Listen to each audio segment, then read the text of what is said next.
Hello everyone. Today I am going to talk about the topic training techniques and methods.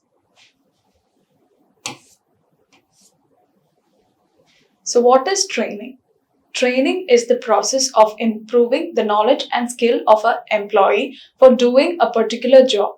It helps to increase the knowledge and skills of an employee for doing the current job and also to taking up the new assignments in the future. So definition of training. According to Edwin B. Flippo, training is an act of improving the skills and knowledge of an employee for doing a particular job. I'm repeating the definition. According to Edwin B. Flippo, training is the act of improving the knowledge and skill of an employee for doing a particular job. Now, the training methods and techniques are mainly classified into three, that is on-the-job training, off-the-job training and electronic training. Now, going into detail. First one is on-the-job training. On-the-job training, which is also known as shop training, which is a training method which conducted within the organization itself. And it has several classifications like job instruction training, coaching, mentoring, then position rotation, apprenticeship, committee assignments, etc. First one is job instruction training. Job instruction training is a method which has been developed during the World War II, and the job instruction training is a 4-step instruction process. The trainee, supervisor or a co-op worker will act as the coach, and the 4 steps are: the trainer gives an overview of the job, then the trainer will demonstrate the right way of doing the job. The third is that the trainee will be asked to duplicate the trainer's demonstration. And the last step, which is the 4th step, finally the employee will perform the job independently without the supervision. So that is job instruction training. The second thing is the coaching. Coaching is a daily training and feedback method. And in the coaching, there is a continuous learning by doing, and the success of the coaching depends upon the patience and the communication skill of the coach. So the effective method of this depends upon the patience and communication skill of the coach. He will have to explain the appropriate way of doing things, and he has to clearly explain the reason for taking a particular action. The third is that has to state the observations accurately, and the fourth is that offer possible alternative and has to provide suggestion when required and to follow up. So that is the main points which comes under the coaching. And the next is that mentoring. Mentoring is different from that of the training process. So under the mentoring process, the mentor, who will be a senior officer or a senior employee or a superior, who will assume his responsibility towards his junior employee, and he will act as a teacher, guide, philosopher, counselor, facilitator, etc. to the junior person and helps him to improve his knowledge and skill. So under the mentoring, a good mentor has to be a good listener, he should be a good coach, and he should speak with examples, he should share his experience, and he should be a role model, and also he should encourage the others, etc. So that is about mentoring. So the next type of on-the-job training is position rotation. If the employee or the trainee has been periodically rotated from one job position to another, he will get a better exposure and he will get a general background about the organization. And the trainee or the new employee can create a rapport with a large number of employees. And the cross-trained employees or those employees who have trained as position rotation method will get a better exposure and will be more flexible in the future in terms of transfers, promotions, replacement, etc. The next is apprenticeship.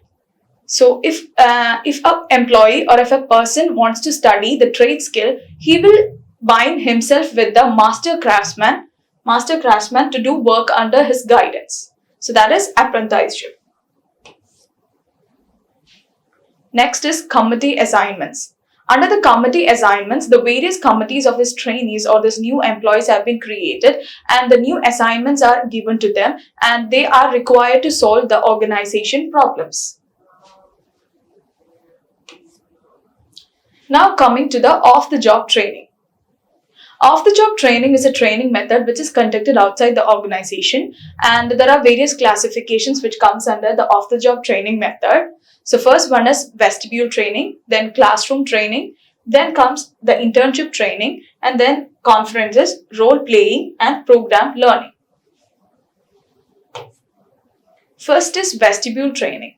Under the vestibule training, the training centers, which is also called vestibules, are set up, and the original work conditions or the actual job conditions have been duplicated in this vestibules.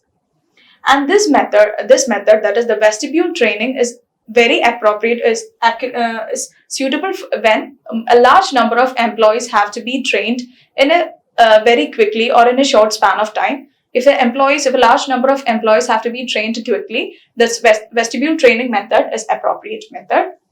Then comes the classroom training. Classroom training is suitable for problem solving skills as well as teaching skills. So that is the classroom training. Now comes the internship training. So it is a joint program of the training between the education institutions and the business organization. So the selected candidate will be taken to the internship training for a particular period of time, and it will helps the candidates. This method provides it helps the candidates who are the prospective employees of the organization to have a better exposure and also to maintain a balance between the theories and practicals. And this internship is used for several professional courses like MBBS, CA, MPA, etc. Then comes the conferences. So under the conferences, the participants can pool their ideas, opinions, experiences, etc. And in the small groups created and discussions will be there. The next is the role playing. Role playing involves actions, doing, and learning. And in the role playing, the trainee plays the role of certain characters of the organization. Now comes the programmed learning. Programmed learning is a 3-step learning process. And the first step is presenting a question, fact, or a problem to the trainee and allowing the trainee to respond and giving feedback on that response. So that is the 3-step process, that is the program learning. Now the last type of classification is the electronic training. Electronic training is the type of training where the training is done through the various electronic means. And it has several classifications like audio-visual training, computer-based training, electronic performance support system, and distance or internet-based training. So the first thing is audio-visual training. Audio-visual training is a type of training where the training is done with the help of various audio-visual aids like the slides, PowerPoint presentation, video conference, etc. And the second thing is computer-based training. Computer-based training is the type of training where the employees are trained with the help of various computer-based tests. And these tests can be easily edited and altered. And the third one is the electronic performance support system. So the trainees or the employees who are under the training will not remember everything that they have learned during the training period.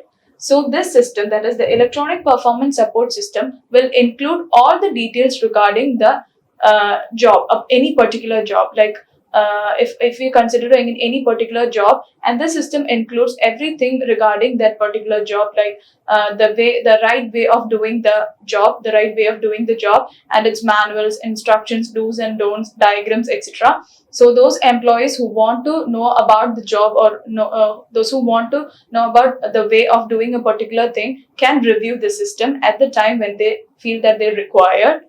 And the last is the distance and internet-based system. It is considered as the most appropriate system in this current scenario because of this pandemic and all.